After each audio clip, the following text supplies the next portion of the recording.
Hey everybody, what's up from Pokemon Classics, reminding you that the classics never go out of style. PSA grading has been on absolute fire lately, and 2024 is shaping up to be another great year for grading. Now, last year, PSA graded 13.5 million items over the course of 2023 alone, which was actually a 21% increase from 2022. Now, Pokemon cards, with no surprise, make up the largest grading category for PSA, with 4.4 million of those cards. And it's also worth noting that PSA grading is currently accounting for 78% of the grading market share, with CGC in second place and recently acquired SGC in third place. So I think it goes without saying that PSA grading is fundamentally intertwined into the Pokemon market. And that's what I wanted to talk about today in this video, is what can we expect from PSA grading here in 2024. Now, before I get too far ahead of myself, allow me to throw out some disclaimers. First, I've been a user and avid subscriber to PSA's grading service for over a decade, and so I'm going to have some obvious bias in this presentation today.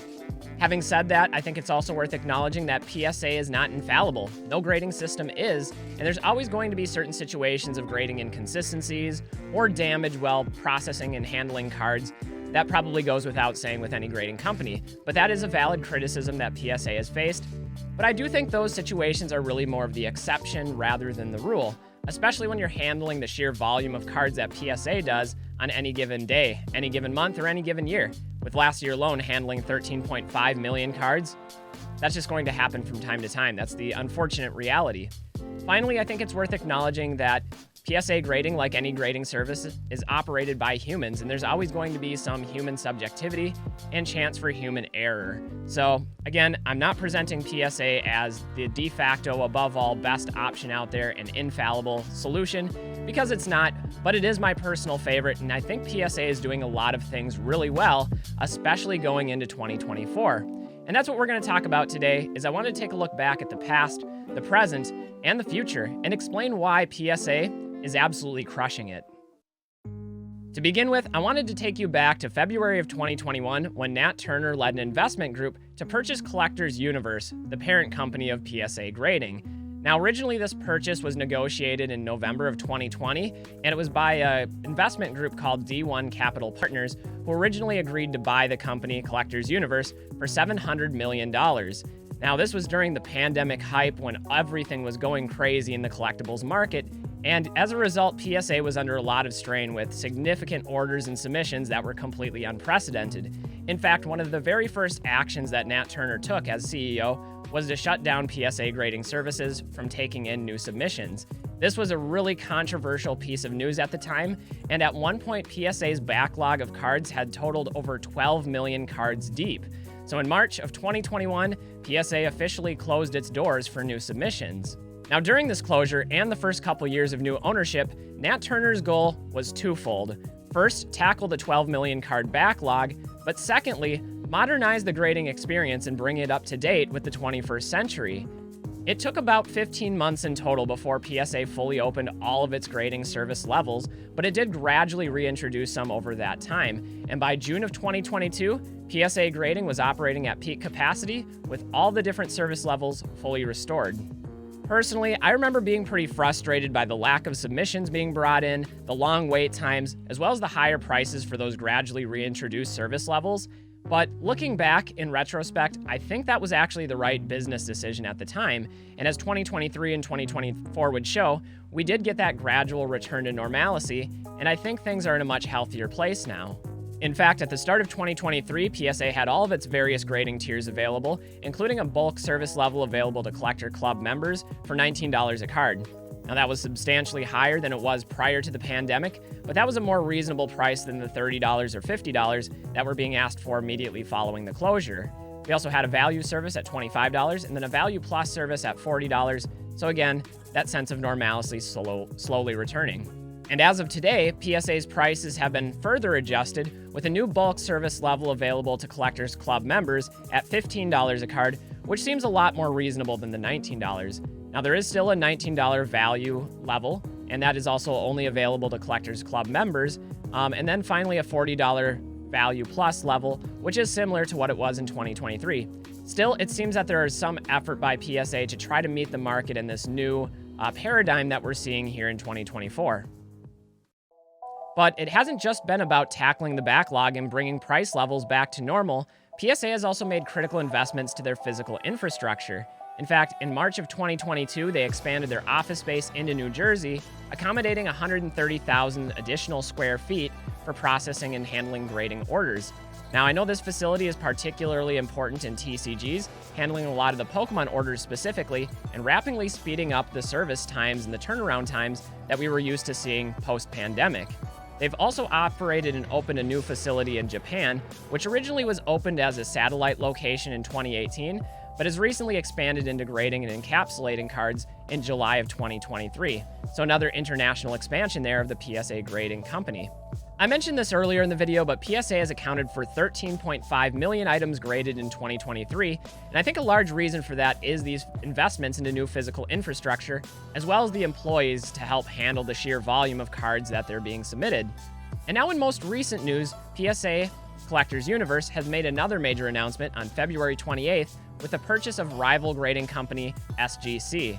Now, SGC is the third most popular grading service, at least in 2023, accounting for 7% of the total grading market share. PSA was on top with 76%, and then second place runner-up, CGC, at 18%. Now, it's true that SGC doesn't get a large chunk of Pokemon cards specifically, but they're actually a very popular grading service for vintage sports cards, in particular baseball. So that's just one more evidence of how PSA is shaking things up and looking to expand into the future. However, I think the upgrades to PSA's digital infrastructure may be more exciting and relevant for users. Now, recently, PSA underwent an entire rebuild of their website and introduced a new online submission center with a search database that auto-populates the cards as you're typing them in. In the past, you've had to do all the research yourself and enter the cards correctly, but now it'll help you along with that process, making it a lot more intuitive and user-friendly. In fact, as you're typing those cards in, it'll populate with images of the cards so you can cross-reference and make sure that the card that you're submitting actually matches up with the description. Another upgrade that I think is really useful is the introduction of scans. Now, PSA will take digital scans of your cards raw that are submitted to them and keep those on file. And then after the cards are graded and those grades are revealed and encapsulated, you'll have images of the front and back side of the card in the slab. I think this adds a necessary level of transparency, as well as efficiency for both sellers and collectors. For those that are sellers, having those images available to help list cards for sale on platforms like eBay is very useful, but also as a collector, having that documentation for collection purposes is something that I also think is very convenient. You can view the front and back via the barcode, and you can even click on the population data and sales data all right there from PSA's website and database. So the system itself is incredibly user-friendly and pretty diverse. Now, this next feature I don't have a lot of experience with just yet, but earlier this week, PSA sent me an email introducing their new PSA submission app for mobile devices. Now, what this app does is it allows users to scan cards using their phone's camera and then auto-populates that submission information for them. Apparently, it also has a feature that allows you to research the estimated values, so that as you're filling out that estimated value section of the form, it's immediately right there where you can look up the recent sales data.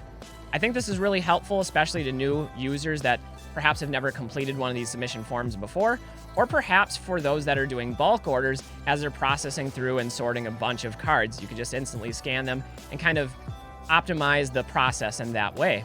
Now again, I haven't used it yet, and I suspect there'll probably be some bugs to work out and some manual entry still required, but I do think this is a step in the right direction in trying to modernize their product for the masses.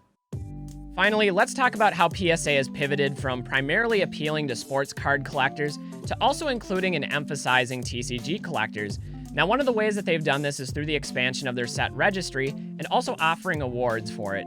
Now, I think this is great marketing, and I myself was an unexpected recipient of one of these awards, the Blue Best of Registry pin last year. And again, I think this is a great way to offer out the service of actually grading your cards with PSA, but then encouraging people to almost gamify that process as they list their items and compete against one another. Now, I think it's cool that we get acknowledgement, and PSA has gone out of its way to add a bunch of TCG categories to these awards, and has even given out some top-tier awards for best collection sets in the TCG space. PSA has also made it a point of emphasis in releasing specific TCG media and articles on their social media platforms as well as on their website. Now, recently, I was browsing through this Pokemon Era card guide that PSA had posted, and I have to tell you, I found it very organized, efficient, and visually appealing. I could certainly see how this would be helpful to a new collector, or just simply an interesting read for anybody that's interested in Era cards or vintage Pokemon. Now, PSA also just announced the Pop Culture and TCG magazine, and this would be offered as an alternative for those that are Collectors Club members and currently receiving the monthly subscription of their sports magazine. So again, seeing them cater to TCG collectors and acknowledge us within the larger platform and infrastructure is something that I'm grateful for. In PSA's recent email introducing this magazine, they actually featured Pokemon rather heavily, including 4 different covers, one with Pikachu, one with Blastoise, one with Charizard, and one with Venusaur. Personally, I'm looking forward to collecting them all. Anyway, guys, PSA is on fire lately. With over 13.5 million items graded in 2023, I'd say they're on the right track. And really, in my humble opinion, I think they have been ever since new ownership took over the company in February of 2021. This has led to a variety of different efforts at improving their grading service, as well as their technology and their infrastructure.